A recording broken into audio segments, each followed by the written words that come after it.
The first waves of retaliation against President Trump's escalating trade war are hitting the U.S., and the president apparently believes the solution is more threats. Today, Trump threatened to impose 200% tariffs on alcohol from the European Union. It's his response to the region's retaliatory 50% tariff on U.S. whiskey. The White House may be downplaying economic fears, but the numbers show Americans are, in fact, afraid.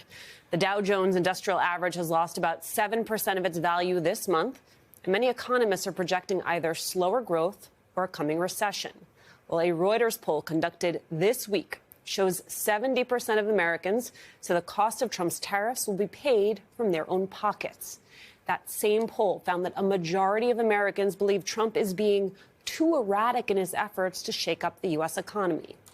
That's why Secretary of State Marco Rubio faces a challenging meeting with the G7 allies this week.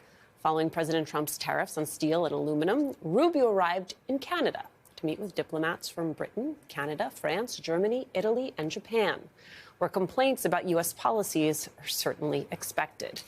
Joining me now is Zerlina Maxwell, host of Mornings with Zerlina on Sirius XM, and Edward Luce, chief U.S. columnist for the Financial Times. It is good to see you both. Ed, most of the new import taxes, they affect our allies. Trump keeps responding to those threats with more threats. Where does this end?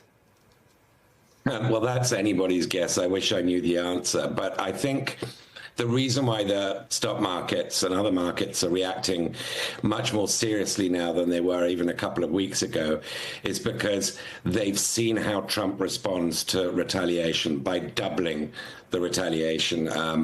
And this 200% threat, well, that quadruples what the EU came back with. They came back with 50%, and Trump had originally been 25%. So they realized Trump is in this to win. He's being absolutist about it. And whilst he might then drop tariffs one day, pretty much inevitably the next day they're back again, and probably at double the price. Zerlina, I want you to take a listen to what Treasury Secretary Scott Bessent said on CNBC. This is from today about the long-term health of the economy. I'm not concerned about a little bit of volatility over 3 weeks, because if you look over the long term, the reason stocks are a safe and great investment is because you're looking over the long term. So the markets are in turmoil. A recent poll shows that only 39% of Americans approve of the way that Trump is handling tariffs. How long, Zerlina, before his overall approval takes a hit while the administration waits to see if these tariffs can work? I think it's going to be something that people are going to start feeling and talking about really soon, right? He ran on lowering prices. He ran on a strong economy. That's really the one issue that is a through line through his 3 election cycles. And I think that when people are not paying less for eggs, when they are not paying less for cars or for their groceries or for their housing, they are going to blame the person in power. That was part of the reason why Joe Biden's approval rating was so low, because people were paying so much money for everyday essentials. And so Donald Trump's the president.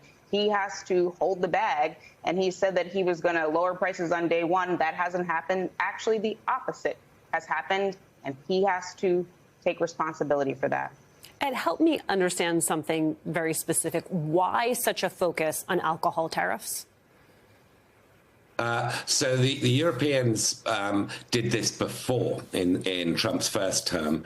They targeted whiskey, bourbon, Harley Davidsons, jeans, as they've done today, the last couple of days, because they are concentrated in red states, and the theory is that will then generate pressure from Republican lawmakers that'll feed into the White House. That's the theory, at least.